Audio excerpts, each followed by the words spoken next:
All right. Good morning and welcome to the Hoosier Huddle podcast. I'm Sammy Jacobs. Along with me is T.J. Inman, and we're here to talk basketball. It has been a really good start to the Darren DeVries era at 4-0, despite a tough, what would you say, tough ugly 7-10 minutes there against Incarnate Word.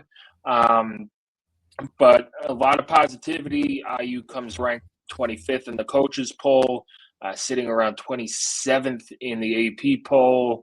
All the analytic numbers look good. And yeah, while it's still too early to project NCAA tournament brackets, it looks as if a lot of people have put IU in their early they're way too early projections for March Madness. But TJ, 4-0 start. How are you feeling?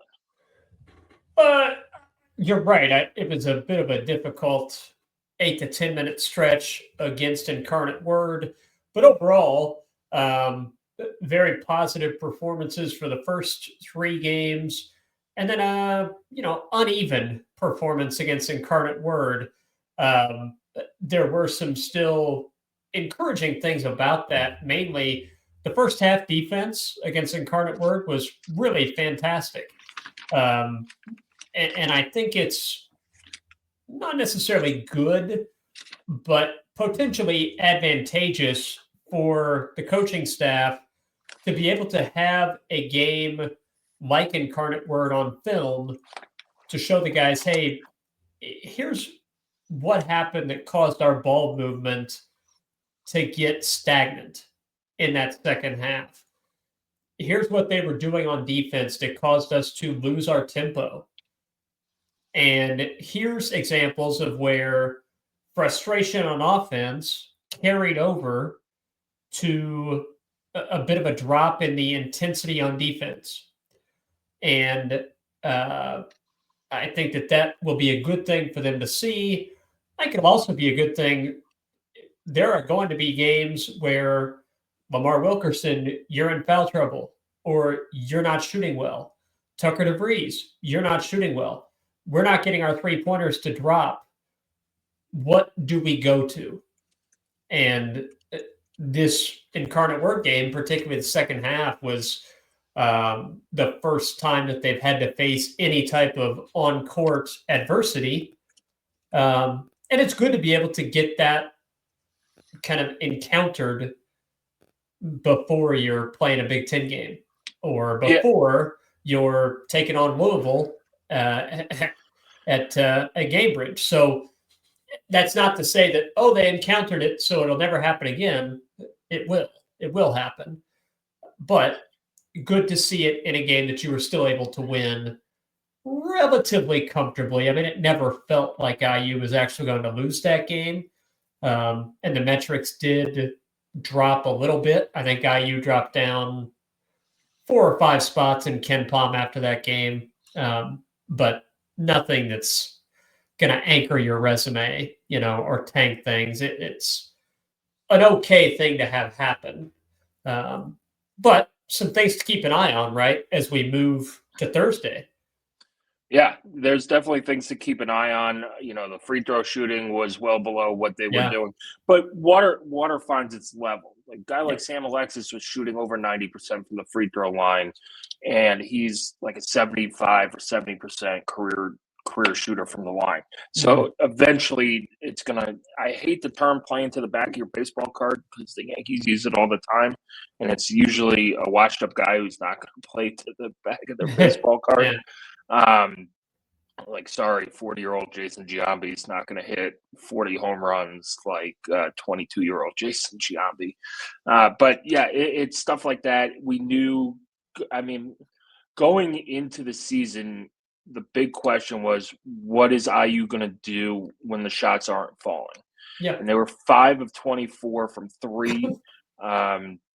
Which, it looks bad. The shots weren't falling. The offense was stagnant, and they still came up. There are going to be nights like that. You just hope that they're few and far between. Now, luckily, they were playing Incarnate Word and not Kansas State or Louisville or another Big Ten team. But like you said, the lesson learned there is, hey, if we do all these other little things, then yeah, maybe we could gut out an ugly win. I think people still have PTSD from the Mike Woodson era, and this was the last 10 minutes of that game semi-squeaking out a win against a bye game. Kind of gives you flashbacks there, but it's way too early to have panic attacks and things like that, and just jump off the cliff and automatically say this is terrible. It was a poor performance in the last 10 minutes, but it's, are there red flags? Sure. But did any of those red flags change from the red flags we had earlier in the season? Probably not. Right. Yeah, I think you're looking at these first 4 games, and it's a good graphic you put up there. What have we learned? Basketball is a marathon over the course of a season. We are still working off of a small sample size, right? Yep.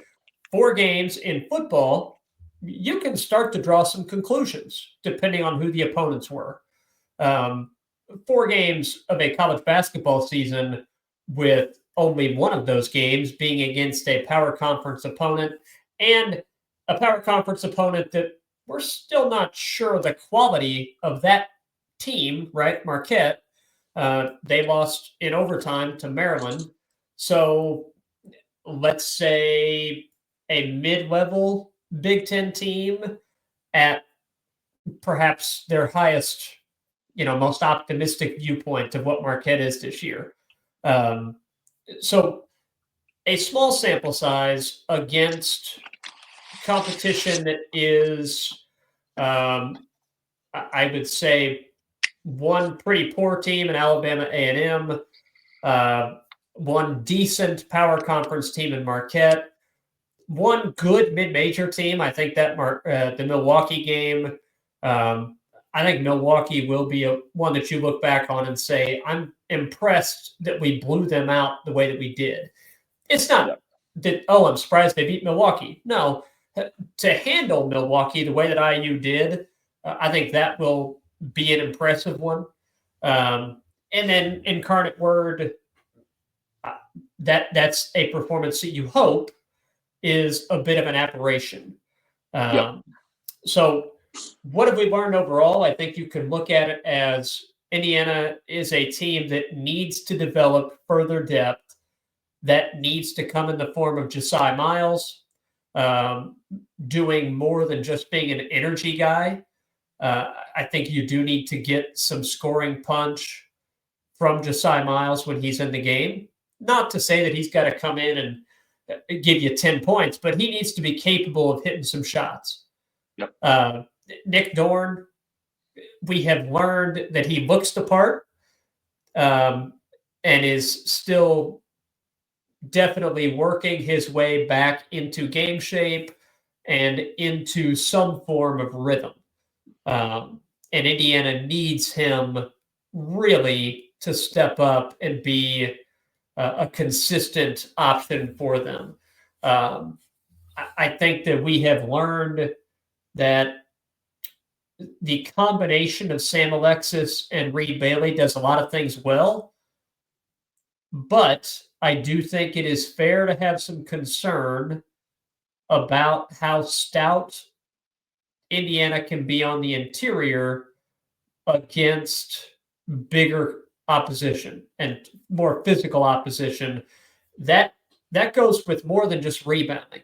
That's with protecting the rim and finishing around the rim. Yeah, that's what I was going to say.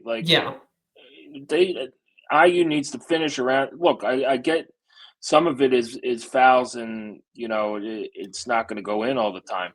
But there are times where you get fouled. It doesn't look like it truly affects the shot all that much. That they don't get up a great shot or it rims out. They need to finish those, especially if you're going to shoot 75 plus from the free throw line. TJ, a lot of people have asked about Asimovic.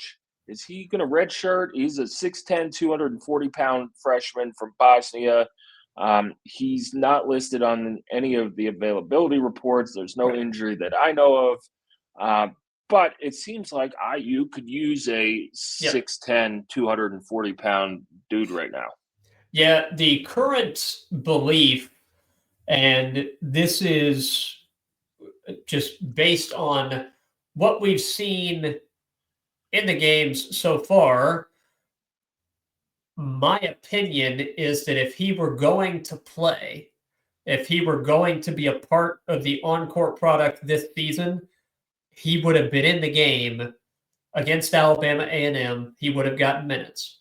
He would have gotten minutes against Milwaukee late in that game. I do not think that this coaching staff feels like he is ready. And I think that their current plan is, as long as Reed Bailey and Sam Alexis stay healthy, Asimovich is going to redshirt.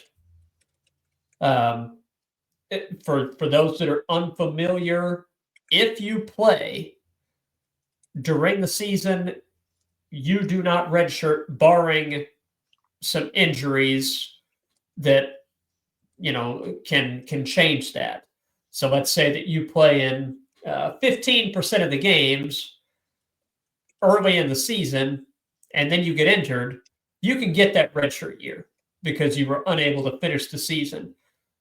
If Asimovich were to play, let's say Thursday night, and remains healthy the rest of the year, but he only plays against Lindenwood for some reason, he burned his red shirt and does not get it. So it is not like football where, and perhaps it should be, where you play in 4 games and can still redshirt. Basketball does not have that distinction. So that tells me he has not gotten in yet to get valuable game minutes. They put walk-ons in instead. That tells me he will not be in their plans for this season unless Sam Alexis or Reed Bailey gets injured and it becomes a necessity to plunk him into the lineup. And I agree with you. It seems like the type of body and physicality that IU could use. But yeah, if the plan is, hey, we're only going to play one big at a time, just period, then how many minutes a game is he actually going to be getting? And the equation that they've determined is it's more beneficial for him to redshirt and get more comfortable in the American system of college basketball. But that point you make about finishing around the rim, that's a really good one. It's not just for the big guys. Lamar Wilkerson has missed a lot of shots that he's had chances around the basket to finish. I think Connerway has finished pretty well around he should the not rim. attempt to dunk anymore. He Well, can't do it. that was the exception. That's it. Yeah. He tried. Let's move on. Yep. And I think Trent Sisley has finished okay around the rim, particularly for a freshman in his first couple weeks of college basketball. But it is an area that IU is going to have to do better playing through contact around the rim, because you're not going to get those calls in the Big Ten. You're not going to get those calls if DJ Carstensen is reffing your game. You're not going to get any calls. It is a concern that I think IU has. And a final one that I think would be a concern is playing against a defense that is disrupting your rhythm and working through that to continue moving the ball from side to side and forcing the defense to adjust to your offense instead of letting them dictate the tempo. I thought Incarnate Word, it was too easy for them to dictate tempo against Indiana. IU should have been able to play through that a little bit better, and hopefully that was a good learning experience for them. On the positive side, I think we've learned what we expected has been the case, that this is a team that really shares the basketball well. You see their assist rate on made baskets is incredibly high. They've done a really good job every game of, by and large, limiting turnovers and setting each other up for assists. Do you have that assist rate? IU has 91 assists on 126 made baskets.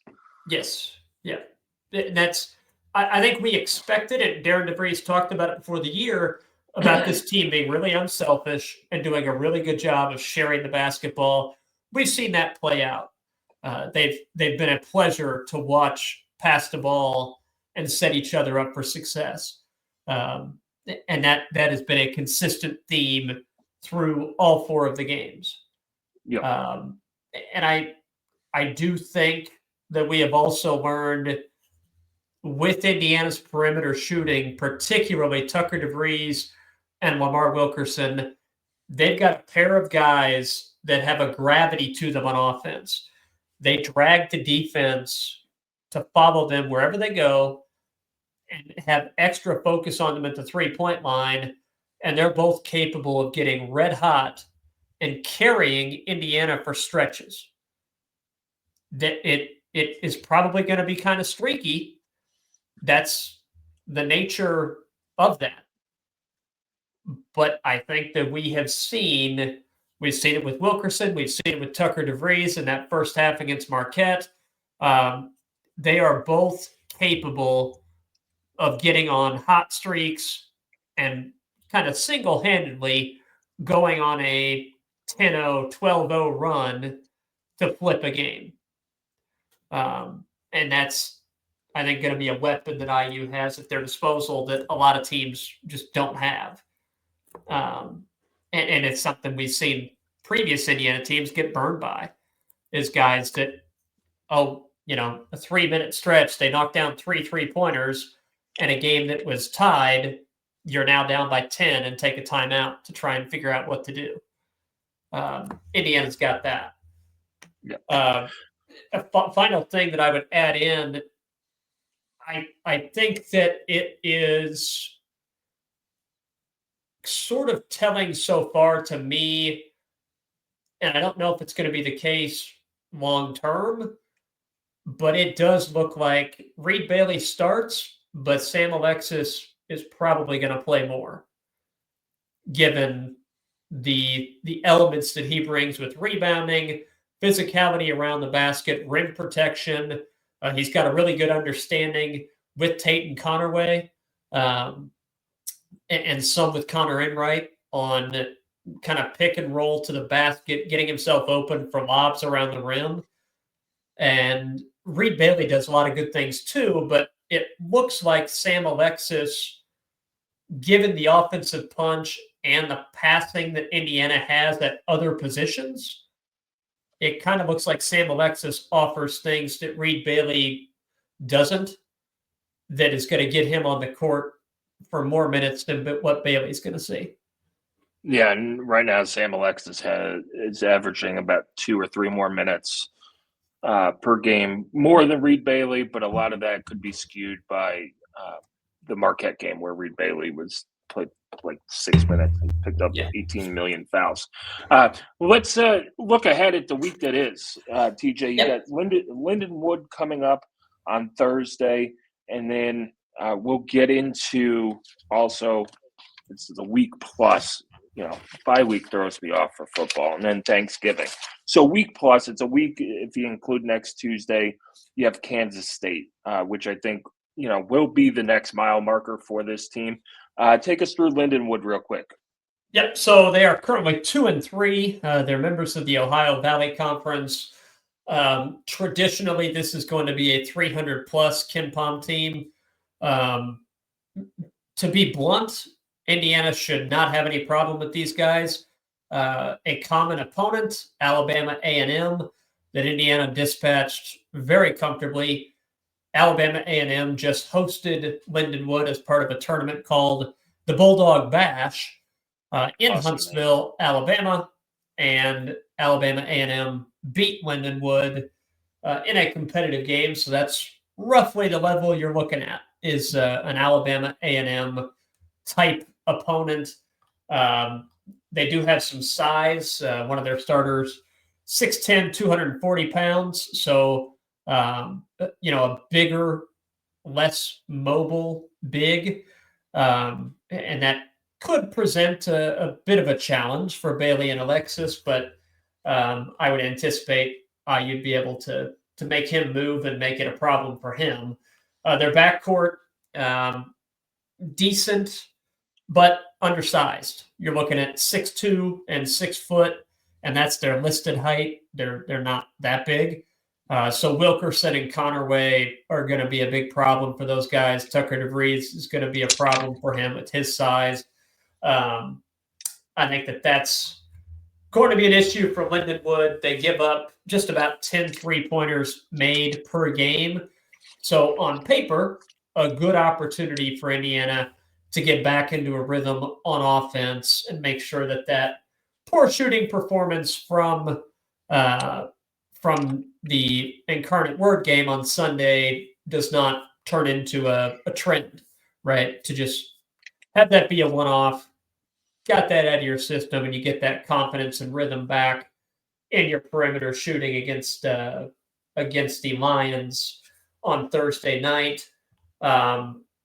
The most interesting thing that I found previewing these guys, one of their 2 wins is against a team called the University of Health Sciences and Pharmacy in St. Louis. Apparently, they're in a conference with like CVS, Walgreens. Like, there's a whole bunch of those schools. Yes, yeah, and that is one of their 2 wins. So, Lindenwood has bye games as well, I guess. Yeah, well, the CVS All-Star team is pretty good. So they're in St. Charles, Missouri. For anybody that's, I know a lot of IU fans are from the St. Louis area, transplants or whatnot.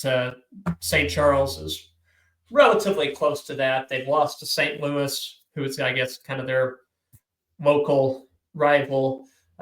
They also had the loss to Alabama A&M, and they've got a loss to Texas Tech, who beat them 98-60. So, in theory, this is a game that you take care of in the first half, and hopefully you can get some good minutes for Nick Dorn, some extended minutes for Josiah Miles, and some extended run for the walk-ons. It is interesting that from Sunday, Incarnate Word on Sunday through to Kansas State next Tuesday, so a total of 9 days, this is the only game that you have. So it is a bit of a balance of staying sharp for guys in the regular rotation, and also making sure that they're rested, making sure they're healthy, and getting yourself ready for that Kansas State game on Tuesday. So Lindenwood should not be a test. It should be the outcome never really in doubt, and a good opportunity to get the offense back on track after some frustration against Incarnate Word and get your confidence back going into Kansas State. Yeah, it's I don't know if get right game is the right word, but it's a get what you need game. If you need Nick Dorn to get more minutes, play Nick Dorn more minutes.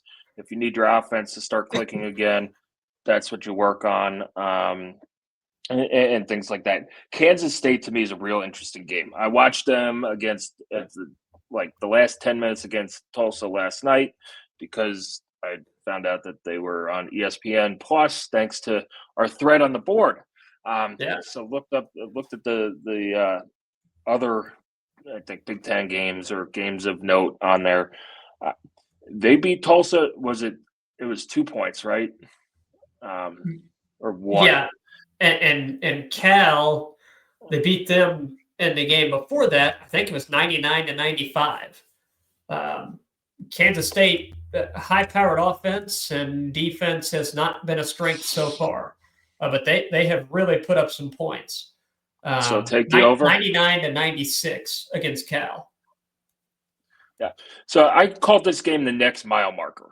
Lindenwood is you take away what you could take away from that game, whether that's, expanding the rotation, getting some guys some more minutes that need some more minutes to get into game shape, and seeing how this team rebounds from a poor performance. But Kansas State, to me, it's a Power 4 team. Yeah. You're playing them at home. I also think it's a good litmus test for the fans, too. And I'm not going to throw fans under the bus, but it's a game where I believe no students will be at this game. So it'll be interesting to see how the crowd is. It's your best non-conference home game.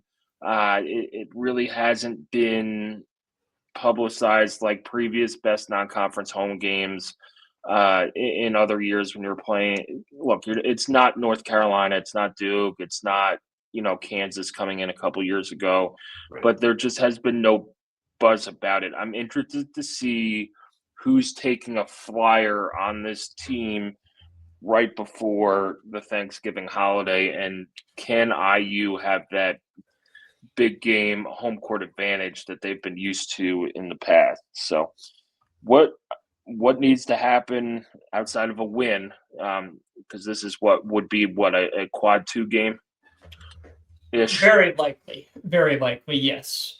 I suppose it's possible, Kansas State being in the Big 12, if they could string together some conference wins that could jump up into a quad 1, but highly likely that would be a quad 2 game. Yeah. So what are you looking for in that game that propels you forward to, the other 2 big non-conference games? Right. Yeah. So it is an interesting schedule where you've got Kansas, you have this Lindenwood, and then Kansas State, and then another bye game, right, with Cookman. And then you open the Big Ten with Minnesota, and that's on the road at the barn, and that's, you never know with that one, but Minnesota's very beatable. And then you've got that big game against Louisville, and then another Big Ten game against Penn State, which, again, very winnable start to the Big Ten season for you. And then you've got Kentucky. So what I think against Kansas State, and next week, we'll have a more of a in-depth report on them, but what jumps out is their offense. Plus 90 points in 3 of the 4 games. The one they have not reached 90, they got to 86. They put up points at a high clip, but their defense has been leaky as well. So that could be a up and down shootout between a pair of teams that would fancy themselves as in the NCAA tournament mix. I think that from the Indiana standpoint, it is the kind of game where you'd say, okay, we don't lose these at home. And to be able to establish, number one, your culture as the new head coach, Darren DeVries, that's always kind of one of your first bullet points, right, is protect home court. And turn that into a fortress. And that's going to be your first and only real non-conference opportunity to do that. The other non-conference home games are all just take care of business games. And I think the atmosphere will be interesting to see. I think that Indiana's on-ball defense will be interesting because Kansas State does have quickness at guard. And they run an attacking style on offense that is going to test Indiana's perimeter defense, ability to keep guys in front of them and not pick up a bunch of fouls, defending without fouling. And it will test Indiana's interior ability to rebound against power conference athletes, which I think was one of the major concerns going into this season. And it's not one that they've really been able to alleviate so far because we haven't seen it much. Marquette didn't kill Indiana on the glass because IU shot it so well. but that remains an issue that needs watching. So I think you'll be looking at IU's defense on the ball against Kansas State's quick guards, as well as the ability to rebound against a high conference opponent. Plus, in a big game, how does Indiana's shooting translate? And I think that everybody wants to see, okay, if it's a jacked atmosphere, how crazy and intense and big of an advantage can Assembly Hall be if Indiana's knocking in, 10, 12 three-pointers in a game? That's place something with the that students would be rocking. Sure, right, and that's why Kansas State, that atmosphere is not necessarily going to be one that you can say, oh, this is definitively what it is. Because without the students, we're still not going to have an answer to that. But you're right. It's a measuring stick game, a mile marker game, whatever terminology you want to use. Thursday is about taking care of business and just getting that done. You're right. Get what you need out of it. Tuesday is about, okay, where are we at? Where are we at? We think we got a really good win on the neutral court against Marquette. We've presumably taken care of business to get to 5-0. Where are we at as we look at our next test, Kansas State, and then another bye game, and you've got a chance to set yourself up at 7-0 in the top 25, which they would be. If they're 7-0, they'd undoubtedly be ranked. They're already right there. Yeah, they're ranked in the coaches poll, which I don't really don't pay attention to. I know people will be like, well, why didn't you put something out? Well, it's not worth the effort to just put out a coaches poll thing. But they're right there. So you'd have a chance 7-0, ranked with Louisville. Obviously, a massive day for Indiana athletics if basketball and football both do what we anticipate to get to that point. That will be, and that's what you're trying to do. Yeah, that will be an all-timer Indiana sports day in Indianapolis. Should Indiana beat Purdue? I mean, that's all that needs to happen. For Indiana not to go to the Big Ten title game in football, there's some crazy stuff that needs to happen. But it is possible. Now, if they win, they're in. We will have a group downtown, meeting up and, doing a little pregame stuff and then in between games. But, you got to get there first. I think it's a good litmus test to see, just like you said, TJ, where is this program at Kansas State at home? So 2 games coming up this in the next 9 days. You got Lindenwood on Thursday. Thursday, November 20th. We'll have all our stuff there. Join us for the live thread. That game is a 6 p.m. tip-off and will be broadcast on BTN. Big Ten, yeah. Yep, and then Kansas State, 8 p.m. game on Tuesday, the 25th.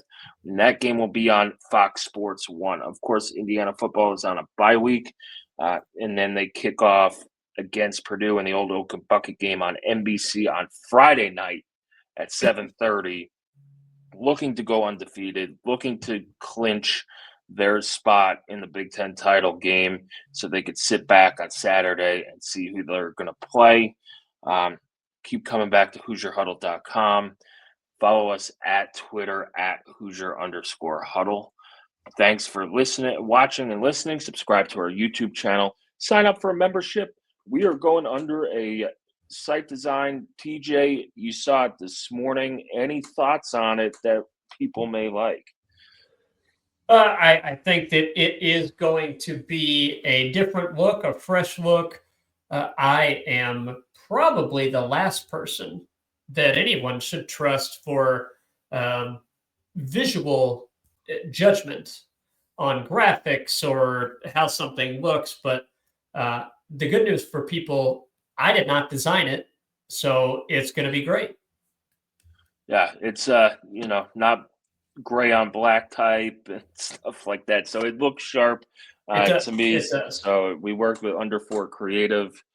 They've done an awesome job helping us out. So hopefully, when that launches, you guys like it. Again, we're on the forums basically all day answering questions as quickly as possible. I put out a transfer portal shopping list for Indiana football. You do need a paid subscription to read that, though. Um, but yeah, we have all the stuff, and then we'll have basketball breakdowns as we get in TJ's Candy Stripe Scoop coming out tomorrow. Indiana women's basketball looking for a revenge win over Butler tomorrow as well. And then Nate will debut his Numbers That Matter with a cooler name than that tomorrow as well for basketball.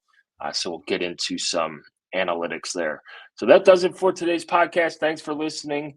Subscribe, leave your comments on YouTube or X as well. Come join us in the forums. It's a really fun community. I have some really good IU fans and things like that. So come join us and enjoy. If we don't talk to you before then, enjoy your Thanksgiving with your family.